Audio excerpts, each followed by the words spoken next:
Olá, amigos da Neurorádio em Pauta, tudo bem? Hoje a gente vai falar de um tema super comum na emergência de todo o Brasil, as crises convulsivas, e como você vai conseguir identificar, usando os exames de tomografia e de ressonância magnética do crânio, as principais causas. Mas antes da gente começar, já deixa sua curtida aqui no vídeo, se inscreve no canal e ativa o sininho. Vamos lá?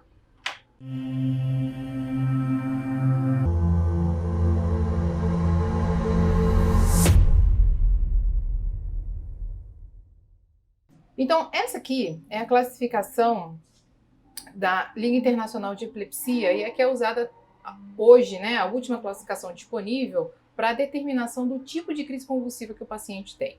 Então, hoje eles olham primeiro para os tipos de crise convulsiva, depois eles olham para que tipo de epilepsia ele pode estar enquadrado e depois ele enquadra dentro de uma síndrome epilética.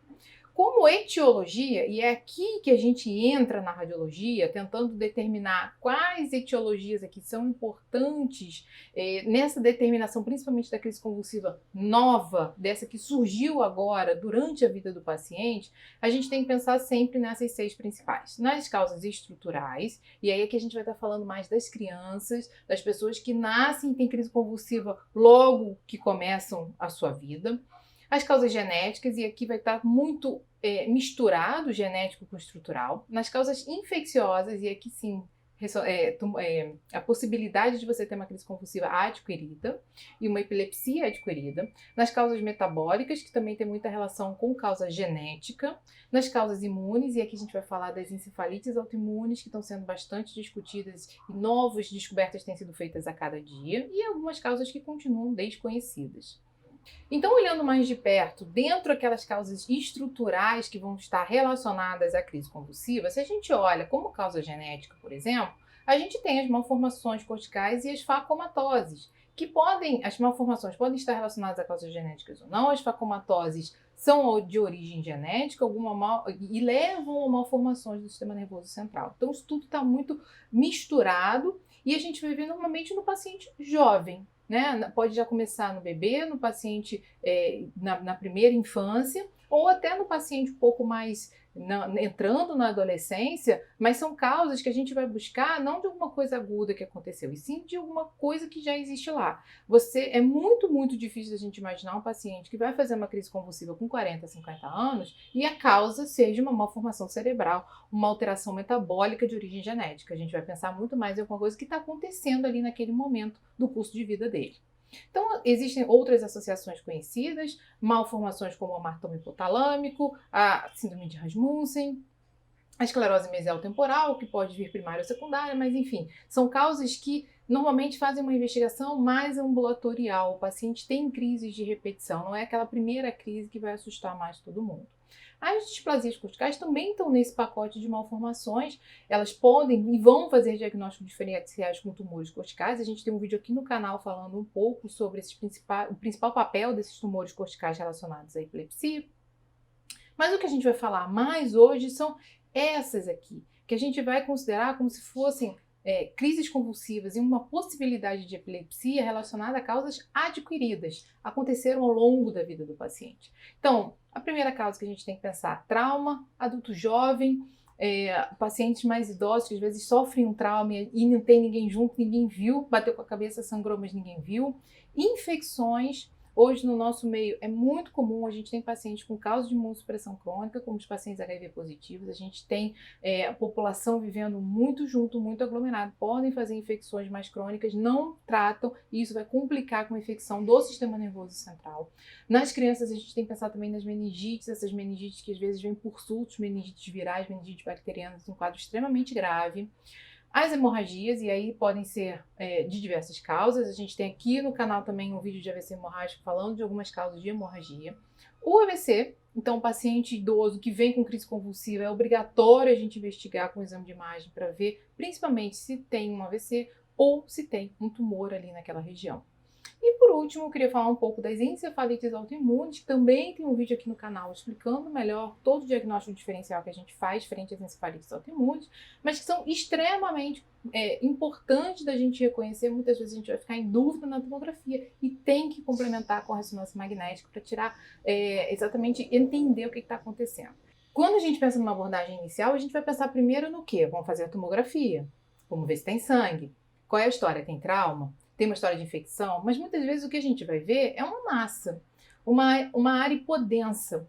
Por que gera crise convulsiva? Em geral, porque está acometendo o córtex. E é importante a gente entrar lá naquela... Tem um vídeo aqui no canal também falando sobre isso, sobre essa diferenciação, onde está a hipodensidade, se está no córtex, se está subcortical, se é só edema vasogênico, se eu tenho um edema citotóxico. E aí vai entrar um pacote de diagnóstico diferencial, tudo isso que eu falei. Muitas vezes você não vai conseguir definir se é uma massa, se é um AVC, se tem uma massa ali com edema vasogênico e está parecendo um AVC. Enfim, muitas vezes a massa a gente não consegue diferenciar se é infecção ou se é tumor. É importante a gente tentar injetar o contraste. Muitas vezes o paciente não está em jejum, tem alergia ao iodo, não está em condições clínicas de injetar o contraste para fazer essa diferenciação da massa.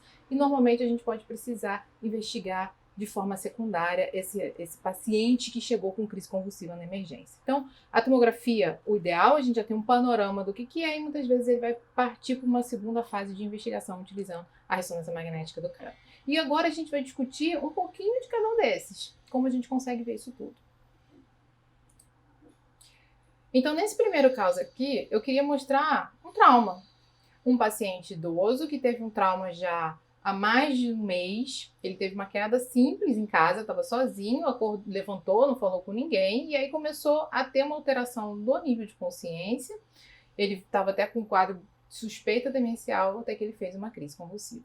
E aí foi quando ele veio para a emergência. E nesse momento a gente vê que existe nessa imagem de tomografia de crânio uma coleção extraaxial com aquele aspecto de meia-lua, caracterizando o hematoma subdural, acometendo toda a porção frontoparietal à direita e se estendendo um pouquinho a região temporal. E o que é importante nesse hematoma? A gente vê qual é a espessura dele, todo o efeito compressivo que ele causa, ó, a gente tem redução de amplitude do sulco difusa, ele desvia a linha média, se a gente olhar a linha média está aqui e está desviada, ele comprime o ventrículo e desvia tudo para o outro lado.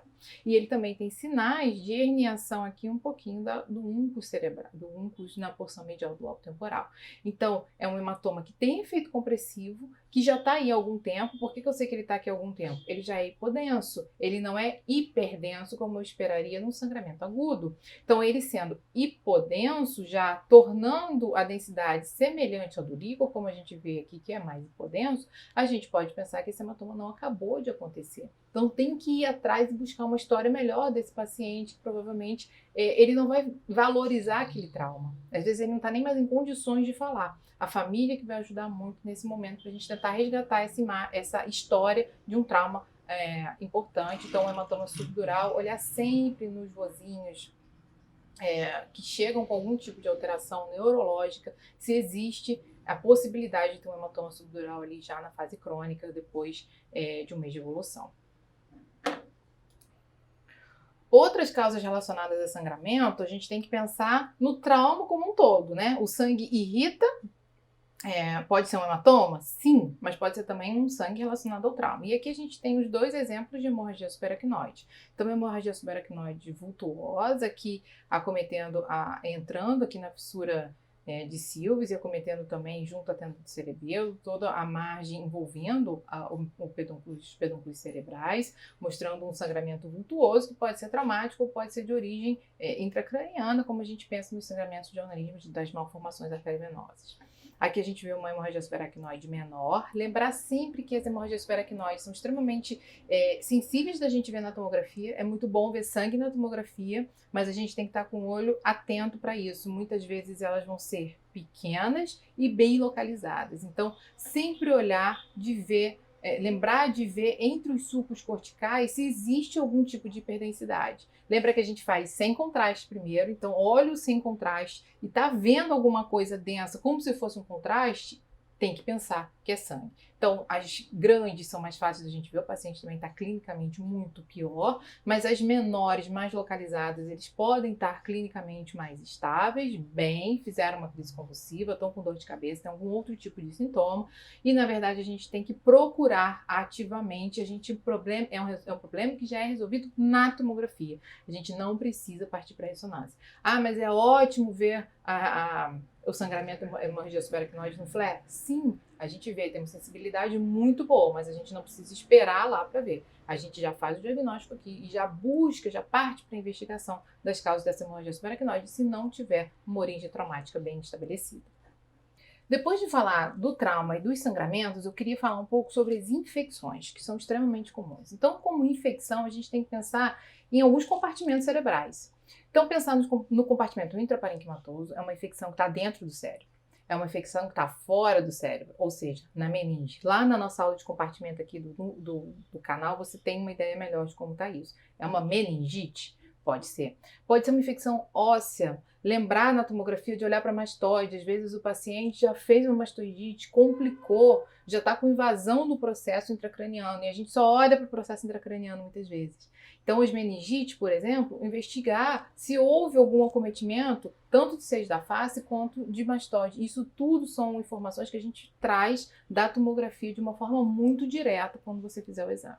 Aqui a gente já tem um exame de ressonância magnética, então mostra a sequência FLAIR, tem algumas lesões expansivas, eles têm captação periférica pelo contraste, tem um acometimento cortical também, com restrição à difusão. No T2 a gente vê que tem áreas de baixo sinal, então a gente tem que pensar em algumas infecções mais oportunísticas, do tipo infecções fúngicas ou infecções em pacientes imunocomprometidos. Esse aqui era um exemplo de neurotoxoplasmose num paciente HIV positivo. Por que ele fez crise convulsiva de repente? Muito provavelmente porque essa lesão está no córtex. Ela está restringindo a difusão, uma lesão que tem sinais de atividade de doença. Então, as lesões mais corticais, tocando aquela interface córtico-subcortical, vão levar a um quadro de crise muito mais facilmente deflagrável do que lesões desse tipo aqui, que estão na substância cinzenta profunda ou na região mais profunda da substância branca. Então, a gente tem que pensar, fez a crise, olha para procurar se tem alguma relação com o córtex. Esse aqui é um caso bem interessante que chegou na emergência também com um quadro de crise convulsiva. A gente fez a tomografia mostrava essa massa aqui na região parietal esquerda, na transição temporoparietal esquerda, tinha muito edema vasogênico, injetou, tiveram algumas captações, mas a gente continuou em dúvida de qual poderia ser a etiologia. Então ele partiu para a investigação na ressonância magnética. E aí, quando a gente vê aqui na sequência FLAIR, a gente vê que tem várias imagens ovaladas na região córtico-subcortical dessa transição temporoparietal esquerda e tem edema vasogênico. Por que eu sei que é edema vasogênico? Ele brilha na sequência FLAIR e, reparem que ele está limitado ao acometimento da substância branca. O córtex não está envolvido por essa área de alteração de sinal. O córtex está envolvido pela massa em si, pelas formações expansivas que a gente vê aqui acometendo essa região, mas não por essa área difusa de alteração de sinal. Então eu sei que é um edema vasogênico. Sendo um edema vasogênico, as duas principais hipóteses que a gente tem aqui é a alteração infecciosa e a alteração neoplásica. A alteração neoplásica que a gente tem que pensar é uma alteração neoplásica mais de origem secundária, tipo metástase. Por quê? Os tumores primários do sistema nervoso central, ou eles têm aquela característica infiltrativa, e aí você perde essa definição córtico-subcortical, ou eles têm uma característica de massa, como o GBM, que é um dos grandes diagnósticos diferenciais para todas as massas intracranianas, mas normalmente, eles além desse edema, desse padrão de edema, eles têm um padrão de infiltração tumoral junto. Então, em algum momento, fora a massa, a gente vai ver uma infiltração cortical. Então, quando a gente vê basicamente edema vasogênico, a gente tem que pensar em metástase para o diagnóstico diferencial da infecção e menos no GBM. Pode ser? Pode, sempre pode. Para isso, a gente vai partir para essa investigação secundária e fazer as sequências avançadas para tentar determinar, principalmente, como é a perfusão dessa lesão. Mas o mais comum, do jeito que a gente está vendo já nessa primeira sequência convencional, é pensar nesses dois diagnósticos diferenciais.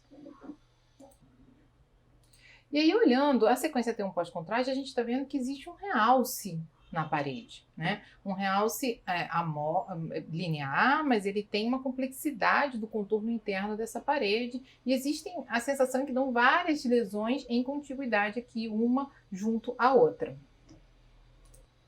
Só que a ressonância dá algumas outras dicas que a tomografia não passa. Reparem que a parede da lesão ela tem um hipossinal. Como eu falei lá no outro caso de infecção, quando a gente olha hipossinal na parede das lesões, a gente tem que pensar em algumas coisas. Pode ter sangramento associado?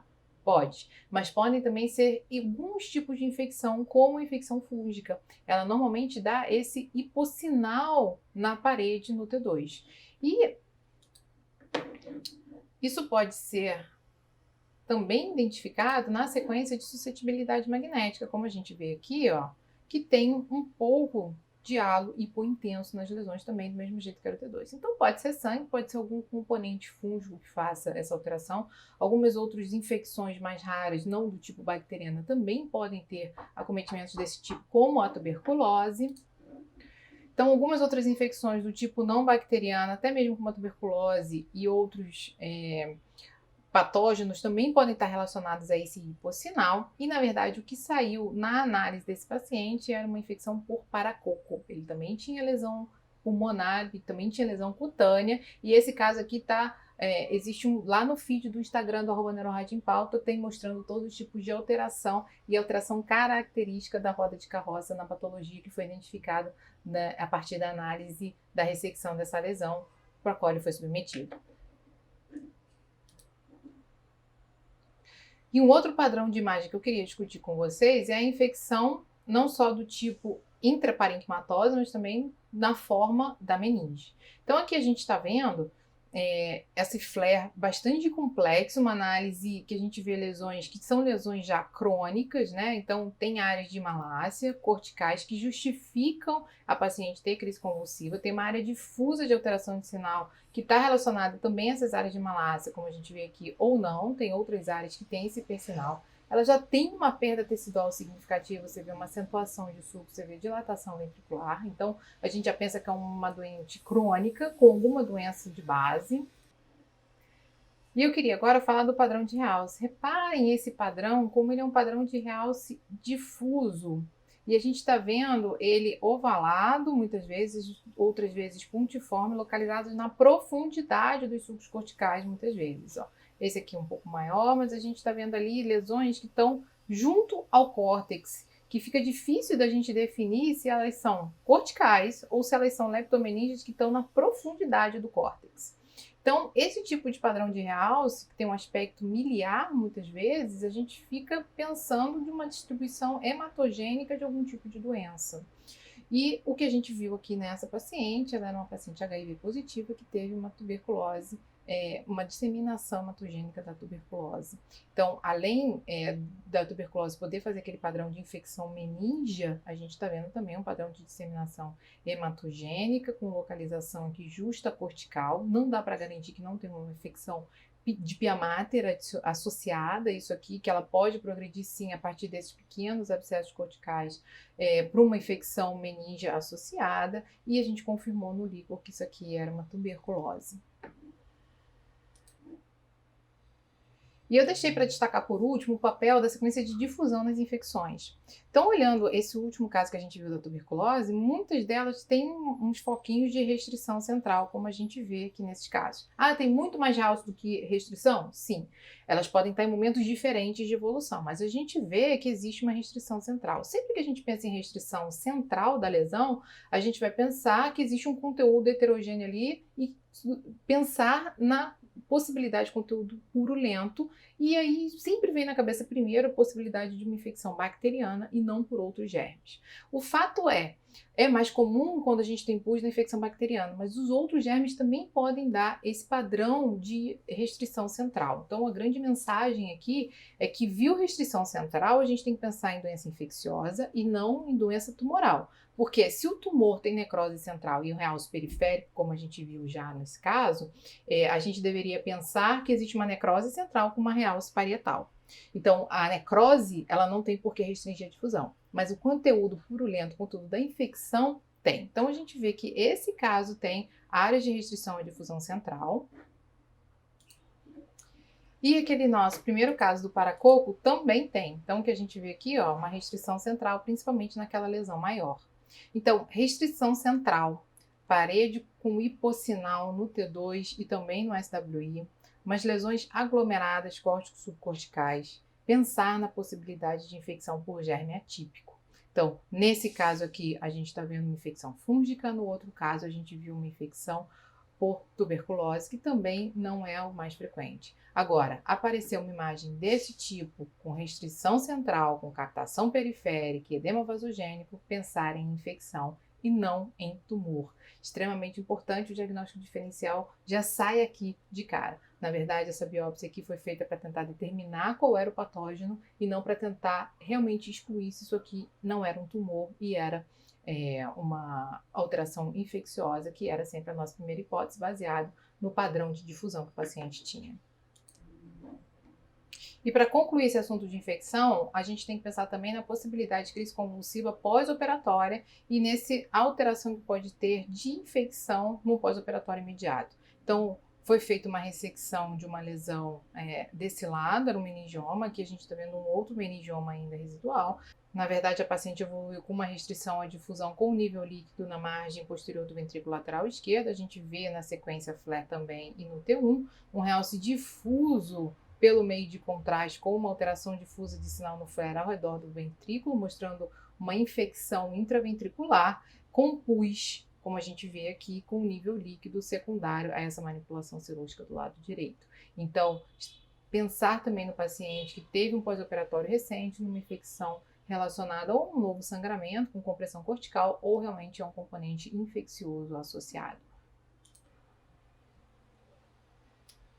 E chegando nas causas de possibilidade autoimune de doença, a gente tem que pensar nas encefalites autoimunes. Aqui no canal também tem um vídeo falando sobre as encefalites autoimunes e sobre como pode ser importante fazer o diagnóstico diferencial dessa área córtico-subcortical de hipersinal no FLAIR, como a gente vê aqui acometendo a região temporal direita, de lesões de origem imune, inflamatória, de também lesões de origem neoplásica. Então isso aqui é extremamente parecido com glioma, é extremamente parecido com uma encefalite de origem até infecciosa como herpes, extremamente parecido, e é o caso aqui de uma encefalite autoimune, pode ser com origem paraneoplásica e também a gente vai ter que fazer todos esses diagnósticos diferenciais com até a displasia cortical, que é uma causa que a gente espera de crise convulsiva no paciente mais jovem, e ainda com as lesões de origem cortical. E eu queria deixar só um exemplo aqui de ganglioglioma, como ele pode ser com esse aspecto mais infiltrativo ou com um aspecto mais clássico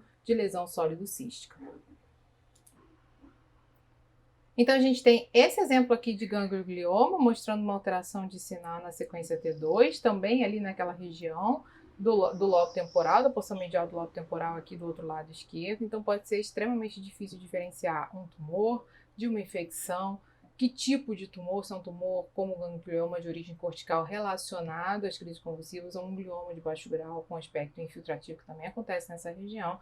Mas isso aqui é um diagnóstico para outros momentos e a gente tem um vídeo aqui no canal também falando sobre como tentar buscar essa diferenciação usando as sequências de imagem. O mais importante é que dentro de frente a um quadro de crise convulsiva, a gente abre o nosso leque de pensamento para todas essas hipóteses e a partir do achado vindo de cada exame, tanto da tomografia quanto da ressonância, consiga direcionar e prosseguir a investigação diagnóstica desse paciente. Eu queria agradecer a você por ficar comigo nesse vídeo. Hoje nós conversamos sobre as crises convulsivas na emergência, como começar essa investigação diagnóstica, o que procurar principalmente, as alterações relacionadas ao trauma, ao sangramento, ao AVC isquêmico, as massas, tanto de origem infecciosa quanto de origem tumoral. E aqui no canal você assiste outros vídeos para melhorar o seu diagnóstico diferencial e como você vai ver a ressonância magnética relacionada a todas essas patologias que a gente falou. Te aguardo aqui e te aguardo lá no Instagram, @NeuroRadioEmPauta. Um abraço e até a próxima.